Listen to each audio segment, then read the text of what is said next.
saja tugas yang harus diselesaikan oleh ibu sebagai guru di sekolah? Mulai tugas administrasi, terus tugas mengajar, tugas membimbing anak, itu apa mengarahkan untuk kurikuler, banyak tugas ini. Karena ya sekedar mengajar saja di kelas, tapi kami juga dibutuhkan kalau mengajar di kelas itu harus diberikan administrasi. Jadi kami harus diberikan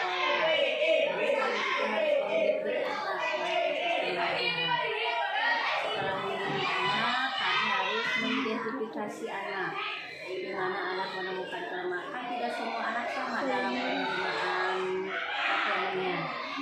Nah, kami itu semua harus melayani, harus jadi guru BK cukup.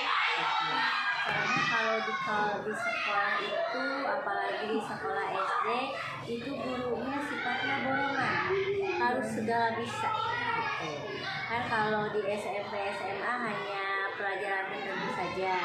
Kalau di SD itu borongan, harus segala bisa melayani anak. Karena semua anak itu harus terlayani, jadi tidak ada diskriminasi. Apalagi di SD kami di sini, SD-nya SD inklusif, jadi menerima anak-anak yang disabilitas.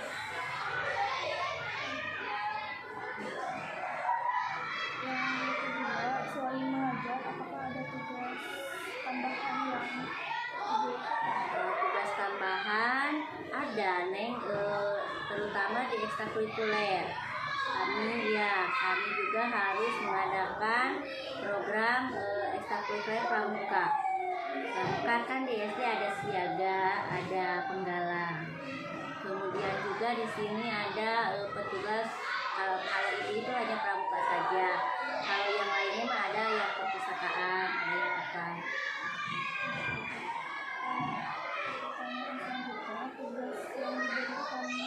Apakah tugas yang diberikan kepada guru saat ini sudah proporsional? Kalau tugas itu diberikan kepada guru yang sesuai dengan kemampuannya. Kalau ibu disiaga, karena ibu pegangnya kelas bawah 1, ibu memegang pramuka siaga. Lain lagi dengan kelas 4, 5, 6 pramuka juga, tapi kan pramukanya di penggalang.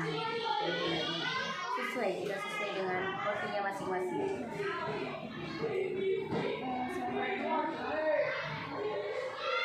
Bagaimana tanggapan ibu tentang beban tugas yang harus diselesaikan dalam setiap hari? Kalau beban tugas selama ini yang dibebankan kepada guru itu tetap muka 24 jam.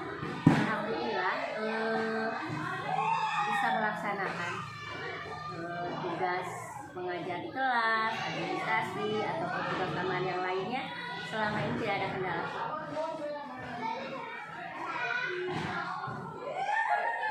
Apakah ada tantangan terbesar yang ibu hadapi dalam menyelesaikan tugas-tugas sebagai guru?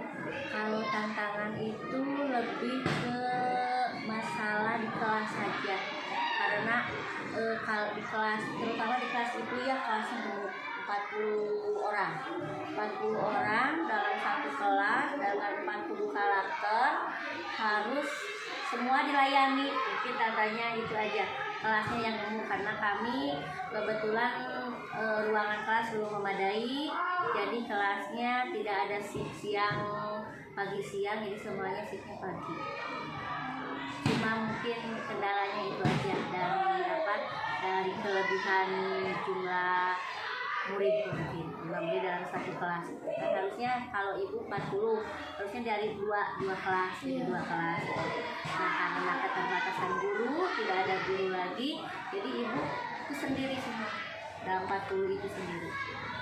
Dalam satu waktu, nggak ada si pagi, nggak ada si siang gitu. Dalam satu waktu harus melayani 40 siswa, 40 karakter. Itu mungkin tantangannya gitu dari guru, bagi ibu khususnya.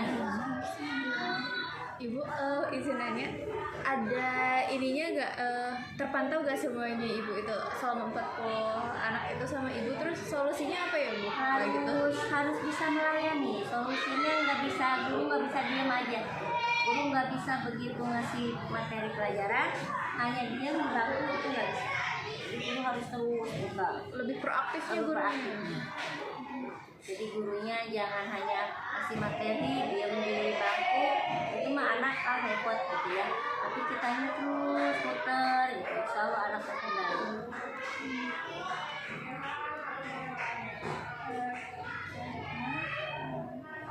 Bagaimana tanggapan Ibu tentang kurikulum yang ada? Kurikulum yang sekarang kurikulum masih merdeka ya, masih belum ada yang baru itu dulu.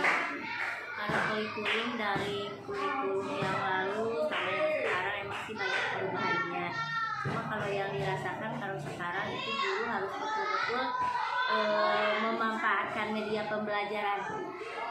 Jadi tidak hanya metode ceramah saja, justru metode kan kalau di sekarang di sekolah itu ada TV besar seperti ini itu harus betul-betul digunakan. Jadi anak lebih menarik. Jadi berbagai media itu sangat-sangat menunjang proses pembelajaran, apalagi kurikulum sekarang. Jadi dituntut untuk pintar IT. Gurunya. Iya, jadi tidak seperti dulu aja hanya cuma menerangkan gitu, kasih contoh, enggak, justru sekarang mah kasih contoh juga dengan yang nyatanya ini loh videonya.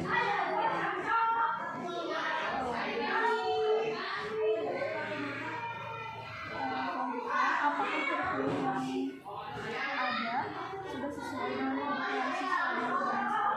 Kalau kurikulum itu fleksibel, tidak bisa tidak bisa ini sesuai apa enggak, tidak bisa seperti itu. Cuma kami selaku pendidik di sini, kalau kurikulum itu istilahnya mengikuti saja kurikulum apa yang pemerintah laksanakan.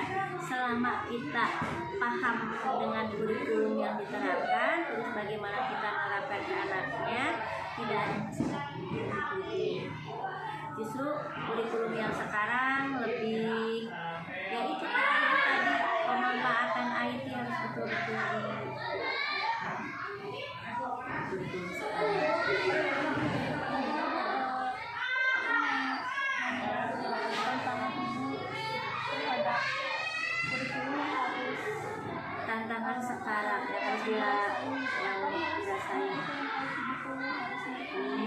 Iya, itu kita belajar dengan sesama teman aja, bersama teman di sini gitu ya.